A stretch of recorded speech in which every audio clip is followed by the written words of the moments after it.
نحمدہ ونصلی علی رسول الکریم اما بعد فاعوذ باللہ من الشیطان الرجیم بسم اللہ الرحمن الرحیم۔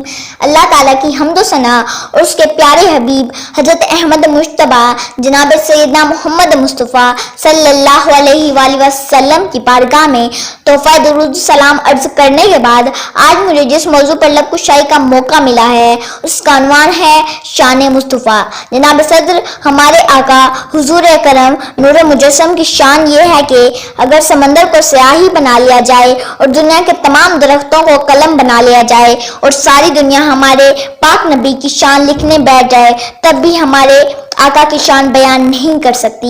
اس لیے کسی نے کہا تھا اللہ کی سرتا بگتم شان ہے یہ، انسان ہی انسان وہ انسان ہے یہ، قرآن تو ایمان بتاتا ہے انہیں، ایمان یہ کہتا ہے میری جان ہے یہ۔ اللہ تعالیٰ نے ہر نبی اور رسول کو معجزات دیے لیکن ہمارے نبی پاک خود معجزہ بنا کر بھیجا۔ ہمارے آقا سر مبارک سے لے کر پاؤں تک نور ہی نور معجزہ ہی معجزہ ہیں۔ اگر حضور اپنی مبارک انگلی سے اشارہ فرمائے تو چاند اور ٹکڑے ہو جائے اور اگر سورج کو اشارہ فرمائے تو ڈوبا ہوا سورج واپس آ جائے۔ ہمارے حضور کی زلف مبارک کی شان پوچھنی ہے تو حضرت خالد بن ولید رضی اللہ تعالیٰ عنہ سے پوچھو تو وہ کہتے ہیں میں جس جنگ میں بھی گیا فتح ہوتی۔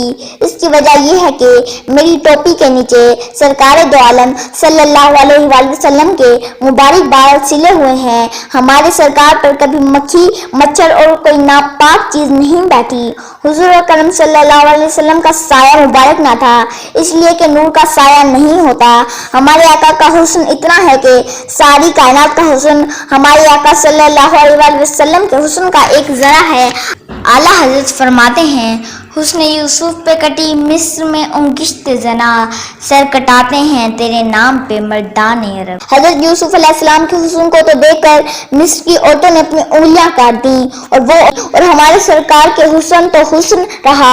ہمارے تو سرکار کے نام پہ شیر مرد مردان حق لبیک یا رسول اللہ کا نعرہ لگا کر اپنے سر کٹا دیتے ہیں۔ تو دوستو ہمیں بھی چاہیے کہ سرکار دو عالم صلی اللہ علیہ وآلہ وسلم سے ہم اپنی جان سے بھی زیادہ محبت و مودت کریں۔ ہم حضور کی آمد کی خوشی میں خوب درود و سلام پڑھیں اور نماز قرآن پاک کی تلاوت کریں اور اس کی تعلیمات پر عمل کریں اور اس طرح اللہ تعالیٰ اور اس کے رسول کو راضی کریں اور گندی چیزیں مثلاً فلموں ڈراموں گانوں اور فضول کارٹون وغیرہ سے بچیں کہ یہ شیطانی کام ہے، ان کاموں سے شیطان خوش ہوتا ہے۔ تو دعا ہے کہ اللہ تعالیٰ ہمیں برے کاموں سے بچنے کی توفیق دے اور اللہ تعالیٰ ہمارے استاد کرام کو عمر خضری اور خوشیوں سے نوازے، آمین۔